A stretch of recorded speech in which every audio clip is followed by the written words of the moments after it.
What's up guys, Coach Gage here. It is 9/22/2021. It is Wednesday, my dudes. So our strength today, we're gonna do a little bit more conditioning other than the powerlifting we've done Monday and Tuesday. So it's gonna start out with every 2.5 minutes for 12.5 minutes. You're gonna be doing a 200-meter run, and then you're gonna come back in, give me 8 to 15. So your option, you're gonna choose a number between 8 to 15 of burpees to a 12-inch target. And that 12-inch target is gonna be to your side. So if you got to watch the last chance qualifier for the CrossFit Games, this is how it's gonna be done. So you're gonna need to find the side of the rig, stand on the side to your hip, reach up to 12 inches above this hand, and you have to jump to that 12-inch target and touch. Do me a massive favor. I wanna see your chest touch the floor, and I want to see you actually hit that target. We're not gonna just stand up. We're really working on reaching to a target and standing all the way up. That's why we're having these targets to reach to. I'm not a big fan of touching your chest and keeping your chest 90 degrees and then kind of not really giving me a full jump. It usually looks like this.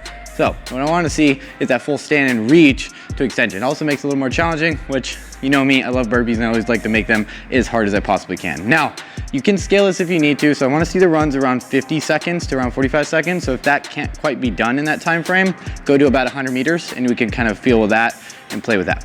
Now for the burpees, if you're really good at burpees, I want you to test yourself today. See how close you can get to the 15 reps. 15 reps in that time period is gonna be really rough. It's gonna be really hard to complete this all 5 times like you're going to have to.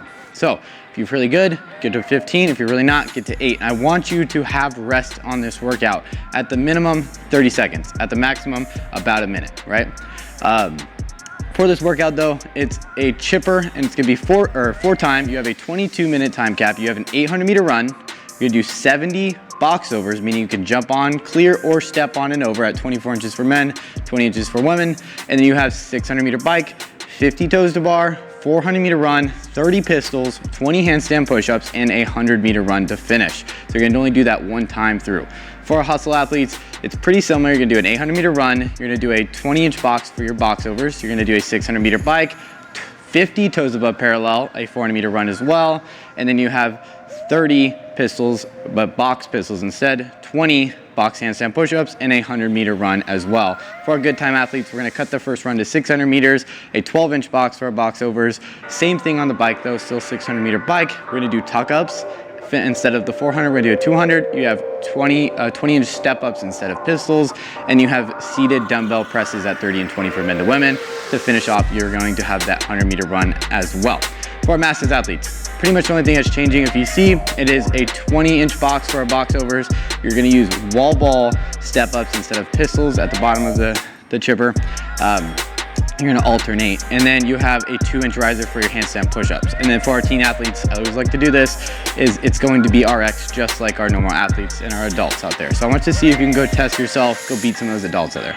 Now, the whole purpose of this workout, guys, is I just wanna see how well you can do under fatigue as the movements go on. So basically, test yourself and find a good pace that allows you to not rest. So purpose, do not rest on this workout.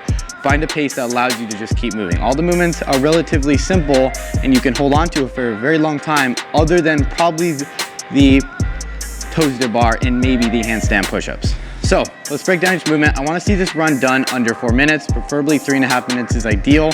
And then when we get to the boxovers, just keep moving. You don't have to jump every time. So if you step over, as long as you put 2 feet on top of the box and you keep coming over the box, that's perfectly good. On the bike, I wanna see this done under a minute. Basically, 10 meters every second, right? And then 50 toes to bar, I would like to see a set of 2 sets of 15 and 2 sets of 10 if you're really skilled, maybe sets of 10, maybe sets of 5 just to kind of keep chipping away at it. Like I said, this is gonna be the harder part of the workout to keep moving on. And then our 400-meter run, let's see it done under about 2 minutes. If you're a really good runner, let's see that 140, maybe 130 pace.